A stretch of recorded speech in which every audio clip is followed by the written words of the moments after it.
Hello ನನ್ನ ಪ್ರೀತಿಯ ಜನರೇ, ಈ ವಿಡಿಯೋಲ್ಲಿ HPCPP ಅಂತ ಅಂದ್ರೇನು, ನಾನು ಹೇಗೆ HPCPP ಅವ್ರ ಪ್ರಾಜೆಕ್ಟ್ ಇಂಟರ್ನ್ ಆಗಿ ಸೆಲೆಕ್ಟ್ ಆಗಿದ್ದೆ, ಅದರ ಪ್ರಾಸೆಸ್ ಏನು ಅಂತ ಎಕ್ಸ್ಪ್ಲೇನ್ ಮಾಡ್ತೀನಿ. ವಿಡಿಯೋ ಸ್ವಲ್ಪ ಲೆಂದಿ ಆಗಿರುತ್ತೆ, but watch it till the end.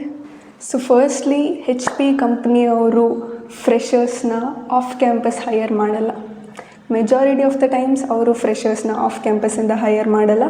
ಅವರು ಜಸ್ಟ್ ಆನ್ ಕ್ಯಾಂಪಸ್, ಎಸ್ಪೆಷಲಿ ಅವ್ರದ್ದು ಒಂದು ಪ್ರೋಗ್ರಾಮ್ ಇದೆ CPP, ಕೆರಿಯರ್ ಪ್ರಿವ್ಯೂ ಪ್ರೋಗ್ರಾಮ್ ಅಂತ. ಅವ್ರು ಆ ಪ್ರೋಗ್ರಾಮಲ್ಲಿರೋ ಸ್ಟೂಡೆಂಟ್ಸ್ನ ಮಾತ್ರ ಹೈಯರ್ ಮಾಡ್ತಾರೆ. ಸೊ ಈ ಪ್ರೋಗ್ರಾಮ್ ಬಗ್ಗೆ ಏನಂತ ಅಂದರೆ, ಮುಂಚೆ ಎಲ್ಲ ಅದನ್ನು CTY, ಕ್ಯಾಚ್ ದೆಮ್ ಯಂಗ್ ಅಂತ ಕರಿತಾ ಇದ್ರು, ನೇಮ್ ಇತ್ತು ಆ ಥರ. ಇವಾಗ CPP 2025ಇಂದ CPP ಅಂತ ಚೇಂಜ್ ಆಗಿದೆ, ಅಂದರೆ ಕೆರಿಯರ್ ಪ್ರಿವ್ಯೂ ಪ್ರೋಗ್ರಾಮ್ ಅಂತ. ಸೊ ಬೇಸಿಕಲಿ HP ಕಂಪ್ನಿ ಏನು ಮಾಡುತ್ತೆ ಅಂತ ಅಂದರೆ, ನಮ್ಮ ಕಾಲೇಜಸ್ಗೆ ವಿಸಿಟ್ ಮಾಡಿ ಒಂದು ಟೆಸ್ಟ್ ತಗೊಳುತ್ತೆ. ಆ ಟೆಸ್ಟನ್ನ ಎಲ್ಲರೂ ಅಟೆಂಡ್ ಮಾಡೋಕ್ಕಾಗಲ್ಲ.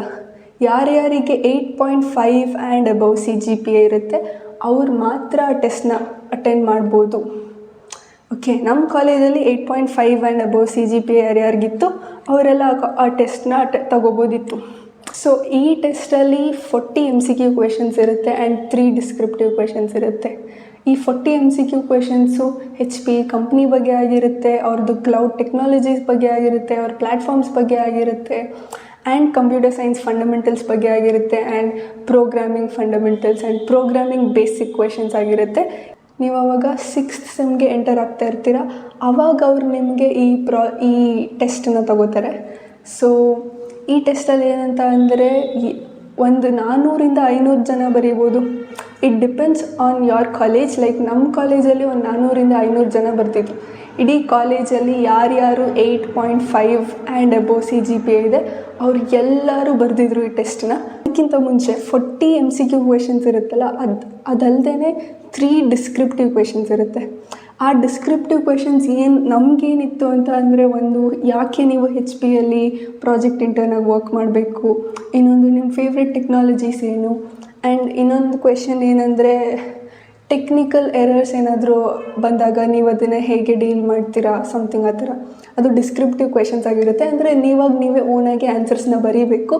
ಅದನ್ನು ಮುಂಚೆ ಯಾರು HP ನಮ್ಮ ಕಾಲೇಜಿಂದ ಪ್ಲೇಸ್ ಆಗಿರ್ತಾರೆ ಅವರೆಲ್ಲ ಕೋಆರ್ಡಿನೇಟ್ ಮಾಡ್ತಾ ಇರ್ತಾರಲ್ಲ, ಸೊ ಅವ್ರು ಅದನ್ನು ಕರೆಕ್ಟ್ ಮಾಡ್ತಾರೆ. ಸೊ ಸೆಕೆಂಡ್ಲಿ, ಈ 400ರಿಂದ 500 ಜನ ಎಷ್ಟು ಬರೀತಾರೆ ಅಂದರೆ, it depends on your college.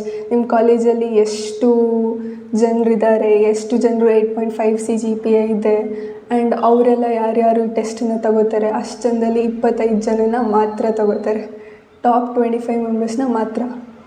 And finally ಒಂದು ಲಿಸ್ಟ್ ವಾಟ್ಸಪ್ಪಲ್ಲಿ ಬಿಡ್ತಾರೆ. ಆ ಲಿಸ್ಟಲ್ಲಿ ನನ್ನ ಹೆಸರು ಇಲ್ಲ. ಬರೀ 24 ಜನದ ನೇಮ್ ಮಾತ್ರ ಇದೆ. ಒಬ್ಬರು ನೇಮಲ್ಲಿ ಫುಲ್ ಖಾಲಿ ಇದೆ. ಅವ್ರ ನೇಮ್, ಅವ್ರ ಜಿಮೇಲ್, ಅವ್ರು ಸೆಲೆಕ್ಟ್ ಆಗಿದ್ದಾರೆ ಅಂತ ಏನೂ ಇಲ್ಲ.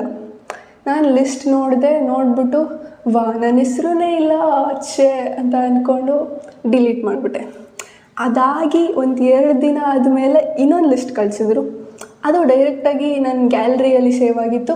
ನಾನು ಗ್ಯಾಲ್ರಿ ಓಪನ್ ಮಾಡಿಬಿಟ್ಟು ಏನು ಇದು ಇನ್ನೊಂದು ಸಲ ಇದೆಯಲ್ಲ ಅಂತ ಅಂದ್ಬಿಟ್ಟು ಡಿಲೀಟ್ ಮಾಡೋಕ್ಕಿಂತ ಮುಂಚೆ ಲಾಸ್ಟ್ ಒಂದು ಸಲ ನೋಡಿಬಿಡೋಣ ಅಂತ ಅಂದ್ಬಿಟ್ಟು ನೋಡ್ತಾ ಇದ್ದೀನಿ. ಸಡನ್ನಾಗಿ ನನ್ನ ಹೆಸರಿದೆ ಗುರು. I was like, what, how come? And then ವಾಟ್ಸಪ್ಪಲ್ಲಿ ಚೆಕ್ ಮಾಡಿದ್ರೆ ಎಲ್ಲ ಕಂಗ್ರ್ಯಾಚುಲೇಷನ್ಸ್ ಹೇಳ್ತಾ ಇದ್ದಾರೆ. And then I had got selected. ಆ ಒಬ್ಬರು ವ್ಯಕ್ತಿದು ಖಾಲಿ ಜಾಗ ಇತ್ತಲ್ಲ, ಅಲ್ಲಿ ನನ್ನ ಹೆಸರಿತ್ತು. ನಿಮಗೆ ಬರೆದಿರಬೇಕು ಅಂತ ನಿಮಗೆ ಬರಬೇಕು ಅಂತ ಬಂದ ಮೇಲೆ ಅದು ನಿಮಗೆ ಸಿಗುತ್ತೆ. I don't know, life is a movie. ನನ್ನ ಲೈಫ್ ಒಂಥರ ಮೂವಿ ಥರ. ಸ್ಟಾರ್ಟಿಂಗಲ್ಲಿ ಖಾಲಿ ಇತ್ತು, ಅದಾದಮೇಲೆ ಇನ್ನೊಂದು ಸಲ ಲಿಸ್ಟಲ್ಲಿ ನನ್ನ ಹೆಸರಿದೆ. ಐ ವಾಸ್ ಲೈಕ್, ವಾಟ್, 2 ದಿನ ಆಟ ಆಡ್ಬಿಟ್ರು ನನ್ನ ಫೀಲಿಂಗ್ಸ್ ಜೊತೆ ಅಂತ ಅಂದ್ಕೊಂಡೆ. ಆ್ಯಂಡ್ ದೆನ್ ಈ 25 ಜನದಲ್ಲಿ 5 ಟೀಮಾಗಿ ಡಿವೈಡ್ ಮಾಡ್ತಾರೆ. ಈಚ್ ಟೀಮಲ್ಲಿ 5 ಜನರು ಇರ್ತಾರೆ, 5 ಮೆಂಬರ್ಸ್ ಇರ್ತಾರೆ.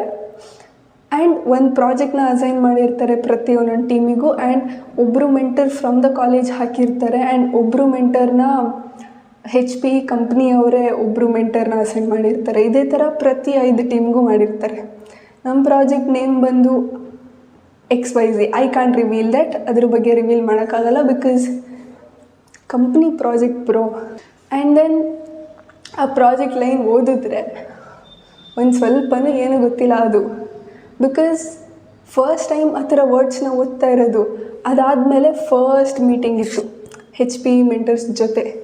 ಆ ಮೀಟಿಂಗಲ್ಲಿ ಎಕ್ಸ್ಪ್ಲೈನ್ ಮಾಡಿದ್ರು ಪ್ರಾಜೆಕ್ಟ್ ಅಂದರೆ ಯಾವುದ್ರ ಬಗ್ಗೆ ನಾವು ಪ್ರಾಜೆಕ್ಟ್ ಇದೆ, ಯಾವ ಪ್ರಾಬ್ಲಮ್ನ ನಾವು ಸಾಲ್ವ್ ಮಾಡ್ತಾ ಇದ್ದೀವಿ, ಹೇಗೆ ಸಾಲ್ವ್ ಮಾಡಬೇಕು, ಯಾವ ಟೆಕ್ನಾಲಜೀಸ್ ಯೂಸ್ ಮಾಡಬೇಕು, ಏನು ಕಲಿಬೇಕು, ಅದನ್ನೆಲ್ಲನೂ HP ಮೆಂಟರ್ಸ್ ಹೇಳ್ತಾರೆ ಫಸ್ಟ್ ಮೀಟಿಂಗಲ್ಲಿ. ಆ್ಯಂಡ್ ದೆನ್ ನಾವು ಅದನ್ನು ಕಲಿಯೋದಕ್ಕೆ ಸ್ಟಾರ್ಟ್ ಮಾಡಿ ನಮ್ಮ ಪ್ರಾಜೆಕ್ಟ್ನ ಸ್ಟಾರ್ಟ್ ಮಾಡಿ ಪ್ರತಿ ವಾರ ಒಂದು ದಿನ ಅವ್ರ ಜೊತೆ HP ಮೆಂಟರ್ಸ್ ಜೊತೆ ನಮ್ಮದು ಮೀಟಿಂಗ್ ಇರುತ್ತೆ, ಎಂಟೈರ್ ಟೀಮ್ ಮೀಟಿಂಗ್ ಇರುತ್ತೆ.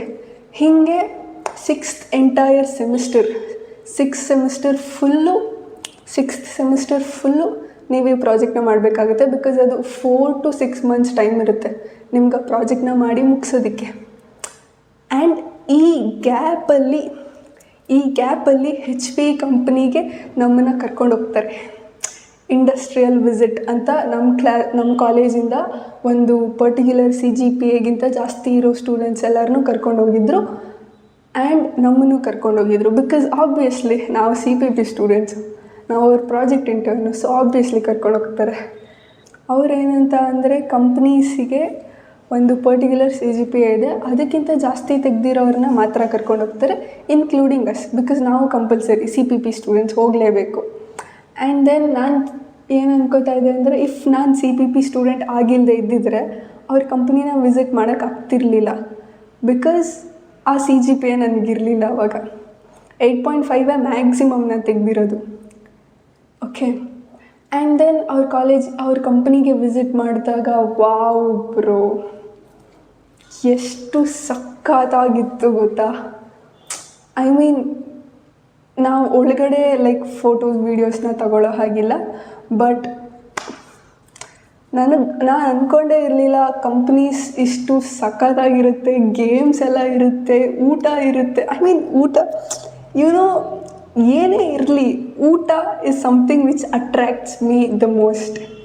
ಆ್ಯಂಡ್ ಗೇಮ್ಸ್, ಬ್ಯಾಸ್ಕೆಟ್ಬಾಲ್ ಕೋರ್ಟ್ ಇದೆ, ಬೇರೆ ಎಷ್ಟೊಂದು ಗೇಮ್ಸ್ ಇದ್ದಾವೆ, ಮ್ಯೂಸಿಕ್ಗೆ ರೂಮ್ ಇದೆ, ಆ್ಯಂಡ್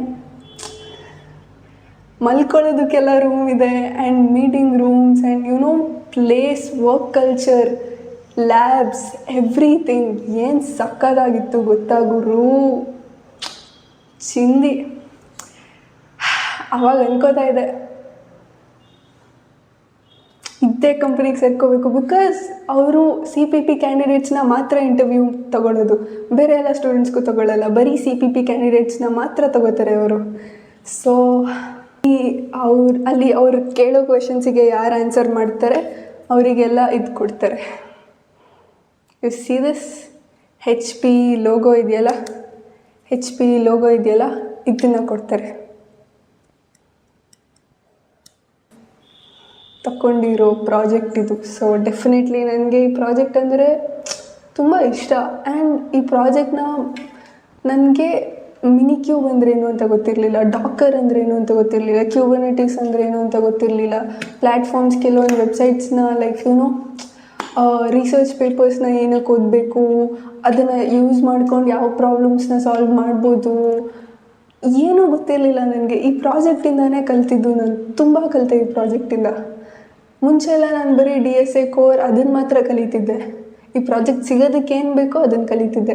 ಸಿಕ್ಕಾದ್ಮೇಲೆ ಈ ಪ್ರಾಜೆಕ್ಟ್ ಬಗ್ಗೆ ಕಲಿತೆ, ಎಷ್ಟೊಂದು ಟೆಕ್ನಾಲಜೀಸ್ ಬಗ್ಗೆ ಕಲಿತೆ, ಎಷ್ಟೊಂದು ಟೂಲ್ಸ್ ಬಗ್ಗೆ ಕಲಿತೆ. ಆ್ಯಂಡ್ ಮೆಂಟರ್ಸ್ ಏನು ಹೆಲ್ಪ್ ಮಾಡ್ತಾರೆ ಗೊತ್ತಾ, ಪ್ರತಿ ವಾರ ನಿನ್ಗೇನಾದರೂ ಇಂಟರ್ನಲ್ಸ್ ಇದೆಯಾ ಆ ವೀಕ್ದು ಮೀಟಿಂಗ್ನ ಕ್ಯಾನ್ಸಲ್ ಮಾಡಿಬಿಟ್ಟು ನೆಕ್ಸ್ಟ್ ವೀಕಿಗೆ ಇಡ್ತಾರೆ. ಬಟ್ ಪ್ರತಿ ವಾರನೂ ಹೆಲ್ಪ್ ಮಾಡ್ತಾರೆ ಬ್ರೋ. ಪ್ರತಿ ವಾರನೂ ನಿನ್ನ ಪ್ರಾಜೆಕ್ಟ್ ಎಲ್ಲಿ ಮಾಡಿದ್ಯಾ, ಎಲ್ಲಿವರೆಗೂ ಮಾಡಿದ್ಯಾ, ಎಷ್ಟು ಮಾಡಿದ್ಯಾ, ಕೋಡ್, ಎವ್ರಿಥಿಂಗ್ ಎಲ್ಲದನ್ನು ರಿವ್ಯೂ ಮಾಡಿಬಿಟ್ಟು ಎಲ್ಲದಕ್ಕೂ ಸಜೆಷನ್ಸ್ ಕೊಡ್ತಾರೆ bro. HP mentors, that's why they are in HP ಅಲ್ವಾ. No wonder. After 6 months final presentation ಇರುತ್ತೆ. ಪ್ಯಾನೆಲ್ ಮೆಂಬರ್ಸ್ ಮುಂದೆ ನಾವು ಪ್ರೆಸೆಂಟ್ ಮಾಡಬೇಕು. ಬಿಕಾಸ್ ನಮ್ಮ ಮೆಂಟರ್ಸ್ ಅಲ್ಲದೇ ಬೇರೆ ಮೆಂಟರ್ಸ್ ಎಲ್ಲ ಇರ್ತಾರೆ, ಬೇರೆ HP ವರ್ಕರ್ಸ್ ಎಲ್ಲ ಕೆಲವೊಬ್ಬರು ಜನ, ಒಂದಷ್ಟು ಜನ ಇರ್ತಾರೆ. ಅವ್ರ ಮುಂದೆ ನಮ್ಮ ಪ್ರಾಜೆಕ್ಟ್ನ ಪ್ರೆಸೆಂಟ್ ಮಾಡಬೇಕು, ನಾವೇನೇನು ಮಾಡಿದ್ದೀವಿ ಎಲ್ಲ ಫಸ್ಟಿಂದ ಎಕ್ಸ್ಪ್ಲೇನ್ ಮಾಡಬೇಕು. That will be our final presentation. ಆ ಪ್ರೆಸೆಂಟೇಷನ್ ಆದಮೇಲೆ ಅವ್ರು ಖಂಡಿತ ರಿವ್ಯೂಸ್ ಇಟ್ಕೊಂಡಿರ್ತಾರೆ. ಯಾವ ಸ್ಟೂಡೆಂಟ್ ಯಾವ ಥರ ಪರ್ಫಾರ್ಮ್ ಮಾಡ್ತಿರ್ತಾರೆ, ಯಾವ ಸ್ಟೂಡೆಂಟ್ ಯಾವ ಥರ ವರ್ಕ್ ಮಾಡ್ತಿರ್ತಾರೆ, ಎಲ್ಲದ್ರ ಬಗ್ಗೆನೂ ಅವರು ರಿವ್ಯೂಸ್ನ ಇಟ್ಕೊಂಡಿರ್ತಾರೆ. ಬಿಕಾಸ್ ನೆಕ್ಸ್ಟ್ ಅವರು ಆ 25 ಜನದಲ್ಲಿ ಇಂಟರ್ವ್ಯೂ ತೊಗೋಬೇಕಾಗಿರುತ್ತೆ, ಒಂದು 10 ಜನನ ಕೆಲ್ಸಕ್ಕೆ ತೊಗೊಳೋದಕ್ಕೆ. ಅದಕ್ಕೋಸ್ಕರ ಅವರು ಫಸ್ಟಿಂದನೇ ಟ್ರ್ಯಾಕಲ್ಲಿ ಇಟ್ಕೊಂಡಿರ್ತಾರೆ, ಯಾವ ಸ್ಟೂಡೆಂಟ್ ಎಷ್ಟು ಆ್ಯಕ್ಟಿವ್ ಆಗಿದ್ದಾರೆ, ಹೇಗೆ ವರ್ಕ್ ಮಾಡ್ತಾಯಿದ್ದಾರೆ, ಎಲ್ಲದನ್ನು ಆ್ಯಕ್ಟಿವಾಗಿ ಇಟ್ಕೊಂಡಿರ್ತಾರೆ. Because feedback is an important thing. Feedback will also play a role ಈ ಪ್ರಾಜೆಕ್ಟಲ್ಲಿ. ನೆಕ್ಸ್ಟು ಅದಾದಮೇಲೆ ನಮ್ಮ 25 ಮೆಂಬರ್ಸಿಗೆ ಕಂಪ್ನಿಯವರು ಇಂಟರ್ವ್ಯೂನ ತೊಗೋತಾರೆ. 3 ರೌಂಡ್ಸ್ ಇರುತ್ತೆ. ಟೋಟಲ್ ಪ್ಯಾಕೇಜ್ ಬಂದು 17.5, which is not a less package. Because ಇವಾಗ ಕೆಲಸ ಸಿಗೋದೇ ಕಷ್ಟ. ಆ್ಯಂಡ್ ದೆನ್ ಏನು ಗೊತ್ತಾ, ಆ ಇಂಟರ್ವ್ಯೂನ ಆನ್ಲೈನ್ ಆಗಿರುತ್ತೆ. ಸೊ ಆಬ್ವಿಯಸ್ಲಿ ಆನ್ಲೈನ್ ಇಂಟರ್ವ್ಯೂಸ್ ಆಫ್ಲೈನ್ಗಿಂತ ಸ್ವಲ್ಪ ಕಷ್ಟನೇ ಇರುತ್ತೆ ಬ್ರೋ. ಆ್ಯಂಡ್ ಆ 25 ಮೆಂಬರ್ಸಿಗೆ ಆನ್ಲೈನ್ ಇಂಟರ್ವ್ಯೂಸ್ ಕಾಲೇಜಿಂದ ತಗೋತಾರೆ. ಸೊ ಕಂಪ್ನಿಯವರು 3 ರೌಂಡ್ಸ್ ಆಫ್ ಇಂಟರ್ವ್ಯೂಸ್ನ ತಗೋತಾರೆ. First technical round, second technical round and then HR round. First technical ರೌಂಡಲ್ಲಿ computer science fundamentals and D S A and then ಸ್ವಲ್ಪ ಪ್ರಾಜೆಕ್ಟ್ ಬಗ್ಗೆ. ಸೆಕೆಂಡ್ ರೌಂಡಲ್ಲಿ like they want to know ನಿಮಗೆ ಪ್ರಾಜೆಕ್ಟ್ ಬಗ್ಗೆ ಎಷ್ಟು ಅರ್ಥ ಮಾಡ್ಕೊಂಡಿದ್ದೀರಾ, ಎಷ್ಟು ಮಾಡಿದ್ದೀರಾ, ಯಾವ ಲೆವೆಲ್ ಆಫ್ ಅಂಡರ್ಸ್ಟ್ಯಾಂಡಿಂಗ್ ಇದೆ ಪ್ರಾಜೆಕ್ಟ್ ಬಗ್ಗೆ ಅನ್ನೋದು ಪ್ರತಿಯೊಂದು ಅವ್ರಿಗೆ ಗೊತ್ತಾಗಬೇಕು. ಅದರ ರಿಲೇಟೆಡೇ ಅವ್ರ ಇಂಟರ್ವ್ಯೂನ ತಗೋತಾರೆ. ಓಕೆ. ಆ್ಯಂಡ್ ದೆನ್ ಪ್ರಾಜೆಕ್ಟ್ ಬಗ್ಗೆ ಸಖತ್ ಇನ್ಡೆಪ್ತ್ ಕ್ವೆಶನ್ಸ್ ಎಲ್ಲ ಕೇಳ್ತಾರೆ. ಅದೆಲ್ಲ ಆದಮೇಲೆ ಥರ್ಡ್ HR ರೌಂಡ್ನ ಕ್ಲಿಯರ್ ಮಾಡಿದ್ರೆ 17.5 CTC. ಇಂಟರ್ನ್ಶಿಪ್ ಕೂಡ ಇರುತ್ತೆ. 40,000 or 50,000 ಸ್ಟೈಪಂಡನ್ನ ಕೊಟ್ಬಿಟ್ಟು 6 ತಿಂಗಳು ಇಂಟರ್ನ್ಶಿಪ್ ಕೊಡ್ತಾರೆ 8th ಸೆಮಿಸ್ಟರಲ್ಲಿ ಮತ್ತೆ. ಆ್ಯಂಡ್ ಅದು ಆನ್ ಕ್ಯಾಂಪಸ್, ಲೈಕ್ ಅದು ಕಂಪ್ನಿಯಲ್ಲಿ ಹೋಗಿ ವರ್ಕ್ ಮಾಡಬೇಕು 6 months internship plus full time. ಅದು ನಾನು ನಿಮ್ಗೇನು ಹೇಳೋದಕ್ಕೆ ಇಷ್ಟಪಡ್ತೀನಿ ಅಂದರೆ, hard work every single day, every single time, every single minute ನಿಮ್ಮ ತಲೆಯಲ್ಲಿರಬೇಕು that you are unemployed and you should get employed. ನಿಮಗೆ ಕೆಲಸ ಇಲ್ಲ ಆ್ಯಂಡ್ ನಿಮಗೆ ಕೆಲಸ ಬೇಕು. ನಿಮಗೆ ನಾಲೆಡ್ಜ್ ಇಲ್ಲ ಆ್ಯಂಡ್ ನೀವು ಅದನ್ನು, ನಿಮಗೆ ಸ್ಕಿಲ್ಸ್ ಇಲ್ಲ, ನೀವು ಅದನ್ನು ಕಲಿಬೇಕು ಅನ್ನೋ ಒಂದು ಇಂಟ್ರೆಸ್ಟ್ ಇದ್ದರೆ it will take you to a lot of better places. Okay, so this is it. ನನಗೆ ಆ ಇಂಟರ್ವ್ಯೂ ಇರಲಿಲ್ಲ, ನಾನು ಆ ಇಂಟರ್ವ್ಯೂ ತಗೊಳ್ಳೋಂಗಿರಲಿಲ್ಲ. Because will keep that part somewhere else.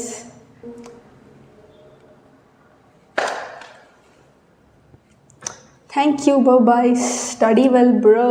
ನಕ್ಕನ್ ಓದೋ. ಓಕೆ, ನಕ್ಕನ್ ಕೆಲಸ ಸಿಗ್ಬೇಕು ಅಷ್ಟೇ. ಸ್ಕಿಲ್ಸ್ ಇರಬೇಕು, ಕೆಲಸ ತಗೋಬೇಕು, ಅಪ್ಪ ಅಮ್ಮ ಖುಷಿ ಪಡಿಸ್ಬೇಕು, ಅಷ್ಟೇ ಇರಬೇಕು.